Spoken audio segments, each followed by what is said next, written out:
Okay, so I'm replacing a couple of panes of glass here. I did this one already. Now I'm working on this one. Now, what I found, secret weapon is a fine multi-tool. There's a lot of different brands out there now, so I've got a, looks like a wood cutting blade on there. And I just go right down the edge of that glass like that, both sides. Then on the other side, I'll come in underneath the glass on the outside and just cut that edge off right there, and it should pop right out.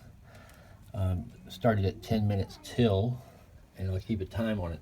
This one, I fiddled around with this one for a while with the Stanley knife and a heat gun and things like that, and I decided, well, better go with this. And then when I made the switch, it was night and day difference. This is definitely the way to go if you can use one. Okay, so that's part one at the moment. We'll come back in a minute and see if there's a part two.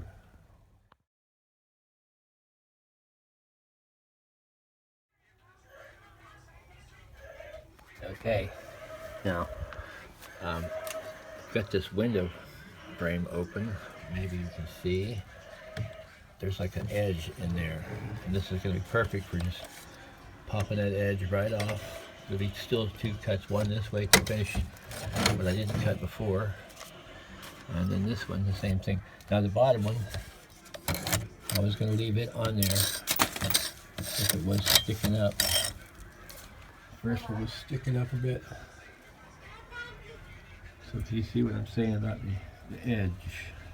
It's kind of hard to see, but there's an edge there. So this is just going to make short work of that. Now, sometimes you might want to put the glass in there and see how it fits before you do that. Depending on time and effect, you might be able to just slide it right in there without doing anything. But I'm just going to go ahead and clean that out. Put the glass in there. That way, you got to remember to take that nail out. Okay, that's it for the moment.